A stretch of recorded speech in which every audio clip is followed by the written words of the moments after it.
Hello and welcome to this Myop tutorial. In this tutorial, I will be teaching you how to edit your team settings. From your Myop dashboard, click the Settings button, which is located on the bottom left-hand side of your screen. This will bring you to your Settings page and the Team Settings page. Note that the team settings are only visible to users who have either owner or administrative permissions. In the Team Settings area, you can upload your team logo, edit your team name, and write a brief description of your team.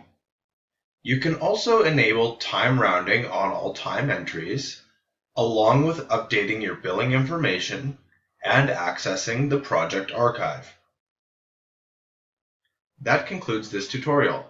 If you require further assistance, please visit our help center at www.usemyop.com. Thanks for watching.